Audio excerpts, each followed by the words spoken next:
Bonjour YouTube. Alors aujourd'hui, dans cette vidéo, on va voir comment faire une vidéo sans montrer son visage. Alors il y a pas mal de personnes qui veulent se lancer sur YouTube ou sur les réseaux sociaux et ils ont un peu peur de montrer leur visage, ils ont peur de la caméra.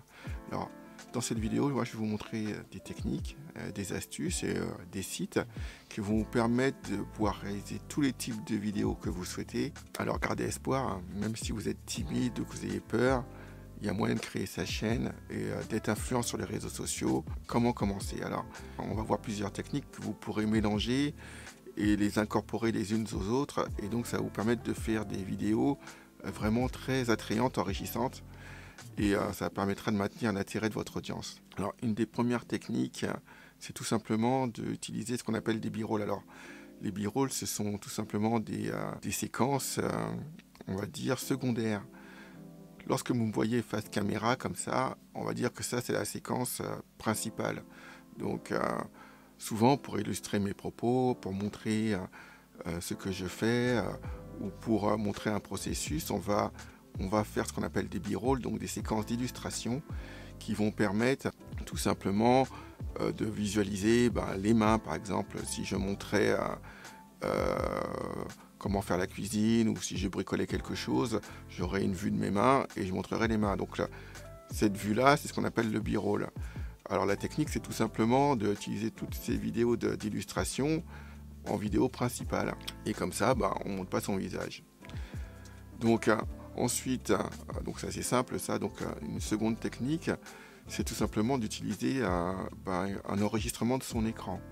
Donc on peut facilement maintenant, avec les logiciels intégrés sur les téléphones, sur les iPads ou les ordinateurs, faire une copie vidéo de son écran, et on peut utiliser cette technique qui est assez pratique pour pouvoir faire des tutos ou présenter par exemple un jeu vidéo. Ça c'est très utilisé sur internet pour faire des explications ou pour montrer des sites intéressant. Une autre option consiste alors tout simplement à utiliser des vidéos libres de droit. Comme ça, on n'a pas du tout besoin de filmer.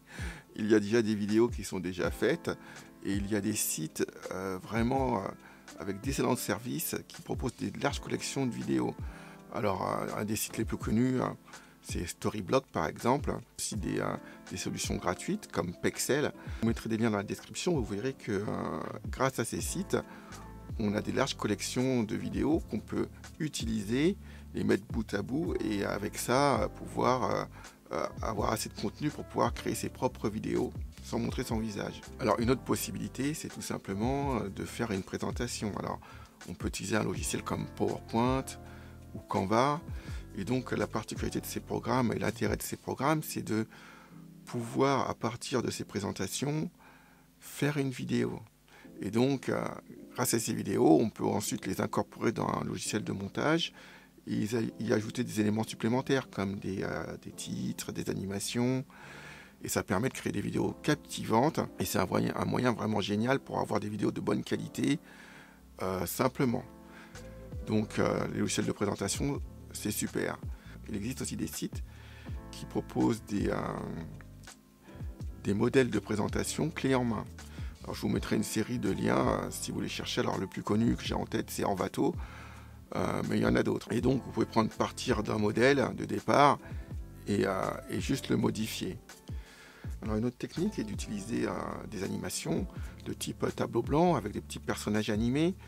Alors on pense que c'est très difficile à faire ça, mais maintenant il existe des solutions en ligne qui permettent de faire des animations assez simplement. Alors par exemple, il y a Dodly qui est assez connu, ou Animaker. Grâce à ces services, ces vidéos-là sont très très faciles à faire. Donc on peut aussi, si vraiment on ne veut pas faire des animations soi-même, utiliser des services comme Fiverr ou Upwork, des services en ligne qui permettent de faire des animateurs travailler pour vous pour un prix, on va dire, relativement correct. Alors une autre technique qui est assez simple, c'est tout simplement de prendre des photos. Alors ça c'est vraiment facile, on prend une collection de photos et ensuite on va appliquer des effets dessus. Alors des effets par exemple de transition, des zooms avant, et donc ou des effets de panoramique, et donc tout ça bout à bout avec ces transitions, ça permet d'avoir une vidéo. Donc il y a beaucoup de possibilités. Donc maintenant, il faut y aller. Le conseil que je vous donne, c'est que même s'il existe plein de techniques qui permettent d'éviter de passer devant la caméra, et que c'est vrai qu'on peut utiliser des vidéos, des photos, au final, quand même, le mieux pour une chaîne, c'est quand même de montrer son visage. Parce que malgré tout, même si ça fait un peu peur au début, il faut savoir que tout le monde passe par là, on est un petit peu intimidé, mais la meilleure solution, c'est tout simplement de commencer. Parce que plus on pratique, et plus tout ça, ça devient facile avec le temps. Donc, malgré tout, c'est quand même utile de pouvoir parler face caméra pour créer un lien avec son audience. Donc, mais maintenant, vous avez les cartes en main et vous avez toutes les possibilités pour faire des vidéos. Donc, vous n'avez plus d'excuses pour ne pas commencer votre chaîne ou à présenter vos idées sur les réseaux sociaux. Donc, j'espère que cette vidéo vous a plu. N'hésitez pas à laisser des commentaires et on se retrouve la prochaine fois. Au revoir.